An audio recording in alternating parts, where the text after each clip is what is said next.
saya Sekaraini Lesnaini dengan NIM 642503774 sebagai moderator. Saya Lelina Samara Putri dengan NIM 642500870 sebagai pemateri 1. Saya Muhammad Farhan dengan NIM 642500871 sebagai pemateri 2. Saya Fariko Dias Mahardika dengan NIM 642500893 sebagai pembaca materi 3.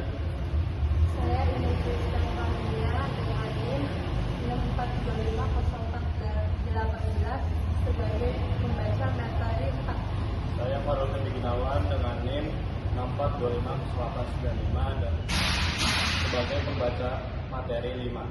Pada kesempatan kali ini, kami akan mempresentasikan materi dengan judul permasalahan dan pengambilan keputusan dalam organisasi dengan topik pengambilan keputusan krisis keuangan di perusahaan. Yang pertama adalah latar belakang. Perusahaan di era globalisasi ini sangat banyak menghadapi masalah yang kontroversial. Salah satu contohnya adalah krisis keuangan yang menjadi ancaman bagi setiap perusahaan. Dalam kondisi krisis keuangan ini, pengambilan keputusan itu sangat krusial atau sangat menentukan hasilnya. Kalau kita mengambil keputusan yang salah, itu akan menyebabkan kerugian yang sangat besar bagi perusahaan. Maka dalam manajemen keputusan setiap perusahaan itu harus sangat diperhatikan, mulai dari semuanya. Selanjutnya adalah materi pertama. Selanjutnya ada definisi keputusan menurut ahli. Menurut Alfred Mille, keputusan adalah tindakan mental singkat dari pembentukan niat, intuition information, yaitu memilih satu dari dua rencana aksi dan kemudian mengikat pada rencana yang itu. Berikutnya ada definisi pengambilan menurut keputusan para ahli. Menurut George R. Terry, pengambilan keputusan adalah pemilihan alternatif perilaku. Menurut Sodam P. Siagian, pengambilan keputusan adalah suatu pendekatan yang sistematis terhadap hakikat alternatif yang dihadapi dengan cepat. Yang terakhir ada menurut James A. V. Stoner, pengambilan keputusan adalah proses yang digunakan untuk memilih suatu tindakan. Selanjutnya akan dibacakan oleh rekan saya. Selanjutnya ada pengertian pengambilan keputusan dalam organisasi, yaitu pengambilan keputusan mempunyai arti penting bagi maju atau mundurnya suatu organisasi. Pengambilan keputusan yang tepat berdampak positif pada organisasi, sedangkan keputusan salah berdampak negatif. Selanjutnya, Tujuan langkah-langkah pengambilan keputusan menurut Simon. Menurut Herbert L. Simon, seorang tokoh penting dalam teori pengambilan keputusan dan peraih Nobel Ekonomi tahun 1978, proses pengambilan keputusan adalah inti dari kegiatan manajerial.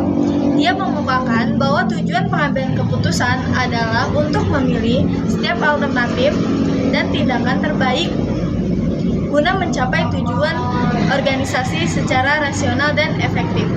Nah, langkah-langkah pengambilan keputusan menurut Simon itu ada 4. Yang pertama, intelligent phase atau tahap intelijen. Nah, tahap ini itu untuk mengambil pengumpulan data, pengenalan pola, dan analisis sesuatu. Yang kedua adalah design phase atau tahap desain. Nah, ini berfokus untuk pengembangan alternatif solusi yang ada. Selanjutnya ada choice phase atau tahap pemilihan. Tahap ini adalah pemilihan keputusan yang sudah dirancang.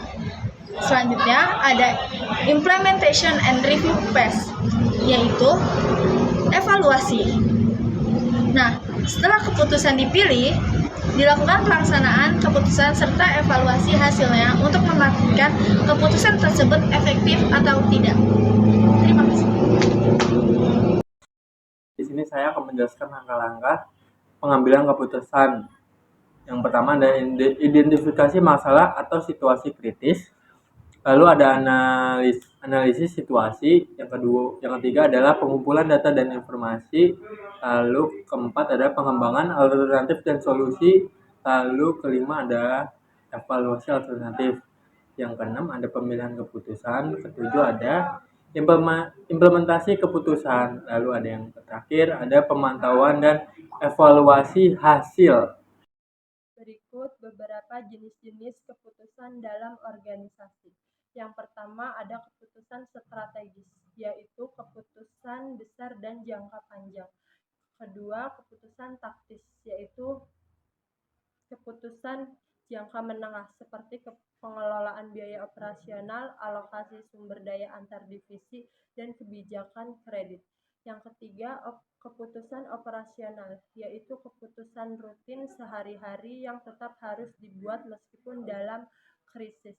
Lalu yang keempat, keputusan darurat atau kritikal, yaitu keputusan yang harus diambil segera saat krisis dengan risiko tinggi, waktu terbatas, keadaan yang tidak pasti, seperti contoh pemotongan karyawan, penghentian proyek, penundaan pembayaran, likuidasi aset tertentu. Lalu yang kelima, ada keputusan kebijakan keuangan yang berkaitan dengan struktur modal, pengelolaan utang, penggunaan dana cadangan, investasi, dan likuidasi. Lalu yang keenam, keputusan kepatuhan dan regulasi, yaitu keputusan-keputusan yang dipengaruhi oleh regulasi dan hukum, termasuk pajak, pelaporan keuangan, dan kewajiban kreditor. Selanjutnya ada faktor-faktor yang mempengaruhi pengambilan keputusan dalam organisasi. Yang pertama ada literasi keuangan atau pengetahuan keuangan, financial knowledge. Kedua ada manajemen risiko dan disclosure. Ketiga ada kepemimpinan atau kompetensi manajerial. Keempat, kapasitas informasi dan kualitas data. Kelima, waktu dan tekanan waktu. Yang keenam ada kondisi eksternal atau lingkungan. Yang ketujuh ada bisa kognitif dan psikologis. Yang kedelapan ada struktur organisasi dan proses pengambilan keputusan. Yang kesembilan ada sumber daya keuangan dan likuiditas. Yang ke-11 ada stakeholder dan tekanan pemangku kepentingan. Selanjutnya ada problem statement dan tujuan keputusan. Yang pertama, problem statement. Perusahaan sedang mengalami krisis keuangan ditandai dengan penurunan kerja, lemahnya likuiditas, dan meningkatnya beban utang yang beresiko gagal bayar. Nah, faktor seperti profitabilitas, likuiditas, solvabilitas, produktivitas aset, serta tata kelola dan leverage terbukti mempengaruhi kondisi distres perusahaan. Selain faktor internal, krisis juga dapat dipicu oleh kondisi eksternal seperti pandemi atau perubahan regulasi jika tidak segera diatasi. Perusahaan beresiko bangkrut, kehilangan reputasi, dan kepercayaan stakeholder. Karena itu, identifikasi penyebab dan pengambilan keputusan strategis sangat penting untuk pemulihan berkelanjutan. Selanjutnya, tujuan.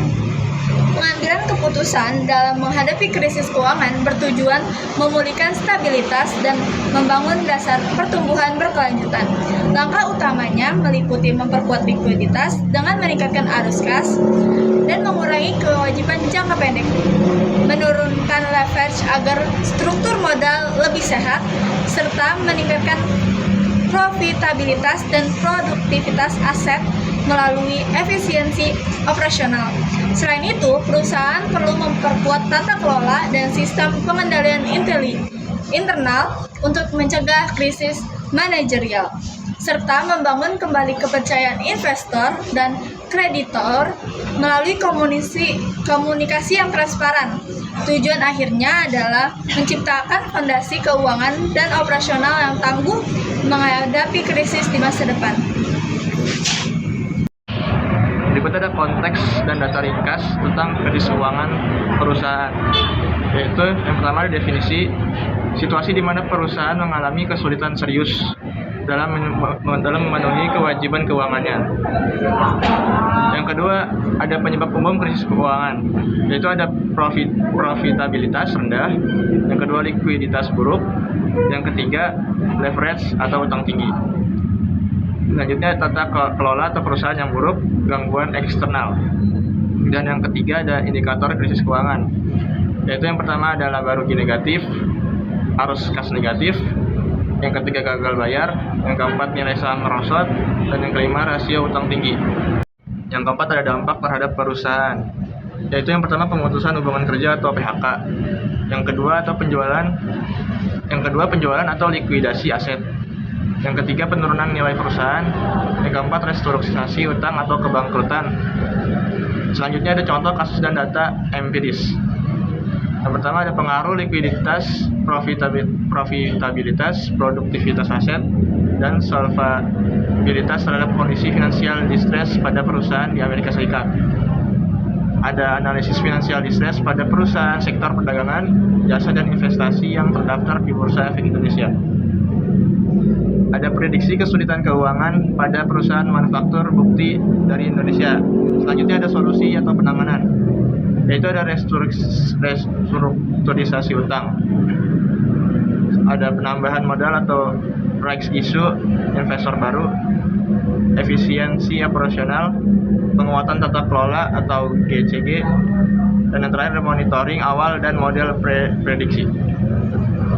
Ini ada alternatif dan kriteria keuangan perusahaan, yaitu yang pertama ada rekonstruksi utang, yang kedua ada penambahan modal, lalu ada penjualan aset, keempat ada merger atau akuisisi, kelima ada efisiensi operasional, lalu keenam ada penerapan GCG atau Good Corporate Governance.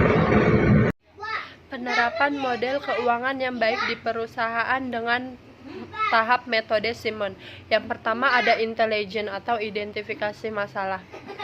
Langkah-langkahnya mengumpulkan data dan informasi keuangan perusahaan. Yang kedua, menganalisis rasio keuangan seperti ROE, ROI, DER, dan current ratio dengan tujuan menemukan masalah atau peluang keuangan yang perlu diperbaiki. Contoh penerapannya yaitu PT XWY menemukan bahwa rasio utang DER meningkatkan sementara likuiditas turun di bawah standar industri. Lalu tahap kedua ada desain atau perencanaan alternatif solusi. Ya, dengan langkahnya merencanakan alternatif solusi keuangan yang dapat memperbaiki kondisi tersebut. Lalu menyusun beberapa strategi, misalnya restrukturisasi utang, penerbitan saham, dan efisiensi biaya dengan tujuan menyusun beberapa alternatif tindakan yang rasional untuk mengatasi masalah keuangan. Contoh penerapan model PT XWY mempertimbangkan 3 opsi. 1. Mengurangi pinjaman jangka panjang. 2. Menambah modal saham. 3. Efisiensi operasional. Lalu ada tahap ketiganya yaitu choice atau pemilihan alternatif terbaik. Dengan langkah mengevaluasi alternatif dengan kriteria profitabilitas, risiko, dan likuiditas. Lalu menggunakan alat analisis seperti NPV, IRR, dan ROI. Dengan tujuan memilih alternatif yang membenarkan hasil finansial terbaik dan risiko terendah. Contoh penerapan model berdasarkan analisis ROI dan ratio. PT XWY memilih menambah modal saham karena dapat menurunkan beban harga, memperbaiki likuiditas. Lalu ada penerapan yang keempat yaitu implementation atau pelaksanaan pengambilan keputusan. Dengan langkah melaksanakan keputusan keuangan yang telah dipilih. Lalu melakukan koordinasi antar bagian keuangan, investasi, operasional dengan tujuan mengimplementasikan keputusan keuangan untuk mencapai tujuan perusahaan. Contoh, penerapan model PT XWY menerbitkan saham baru senilai 50 miliar rupiah untuk membayar sebagian utangnya. Lalu ada tahap terakhir yaitu review atau evaluasi. Dengan langkah mengevaluasi hasil implementasi terhadap target keuangan. Lalu melakukan audit dan monitoring terhadap rasio-rasio utama dengan tujuan menilai efektivitas dan menentukan tindakan perbaikan jika diperlukan. Contoh penerapan model, setelah 1 tahun ROI meningkat dari 8% menjadi 12%, DER turun menjadi 1,2 dan likuiditas meningkat 25%. Perusahaan memutuskan untuk mempertahankan struktur modal tahun ini. Selanjutnya ada keputusan dan rencana tindak krisis keuangan perusahaan. Di sini ada langkah strategisnya, tujuan, indikator keberhasilan, dan jangka waktu. Nah, langkah strategisnya ada restrukturisasi utang. Tujuannya menurunkan beban bunga dan memperbaiki struktur modal. Indikator keberhasilannya DER kurang lebih 1,5%. Jangka waktunya 6 bulan. Yang kedua ada penambahan modal. Tujuannya untuk meningkatkan kas dan memperkuat modal kerja. Nah, indikator keberhasilannya rotation kurang lebih 1,5%. Jangka waktunya 1 tahun. Selanjutnya ada efisiensi biaya operasional. Tujuannya menekan pengeluaran dan meningkatkan laba. Indikator keberhasilannya penurunan biaya operasional. Jangka waktunya 1 tahun. Nah, yang terakhir ada optimalisasi aset produktif. Tujuannya untuk meningkatkan produktivitas. Indikator keberhasilannya total aset kurang lebih 1,0%, jangka waktunya 1-2 tahun. Selanjutnya ada indikator dan kontrol keuangan perusahaan. Indikator keuangan merupakan alat ukur utama dalam menilai kinerja dan kesehatan keuangan suatu perusahaan. Melalui indikator ini, manajemen dapat melakukan pengendalian kontrol keuangan untuk memastikan keberlanjutan usaha dan meningkatkan nilai perusahaan. Kontrol keuangan yang efektif memungkinkan perusahaan mengidentifikasi potensi masalah lebih awal, mengoptimalkan penggunaan sumber daya, serta menjaga stabilitas arus kas dan profitabilitas. Di sini ada beberapa jenis indikator dan kontrol keuangan perusahaan, yaitu ada likuiditas, solvabilitas, profitabilitas, aktivitas, dan pertumbuhan. Ada risiko dan mitigasi. 1. Risiko likuidasi, dia ini meningkatkan saldo kas minimum. Risiko kredit, evaluasi kelayakan kredit pelanggan. Yang ketiga ada risiko pasar, lindungan nilai terhadap kurs atau suku bunga. Yang keempat ada risiko operasional, dia ini menerapkan sistem audit internal berkala. Yang kelima ada risiko solvabilitas, dia ini restrukturisasi utang. Yang keenam ada risiko reputasi, dia ini transportasi laporan keuangan. Yang terakhir ada risiko sistematik, dia ini menyusun rencana darurat keuangan. Yang terakhir adalah kesimpulan presentasi. Pengambilan keputusan itu sangat penting bagi setiap perusahaan ataupun organisasi lainnya, mulai dari analisis sampai evaluasi yang harus sangat akurat. Nah, masalah dalam organisasi adalah tantangan yang harus dihadapi dan diselesaikan dengan keputusan yang sangat tepat agar tidak mengalami kerugian apapun. Terima kasih. Sekian dari kami, kurang lebihnya mohon maaf. Terima kasih. Wassalamualaikum warahmatullahi wabarakatuh.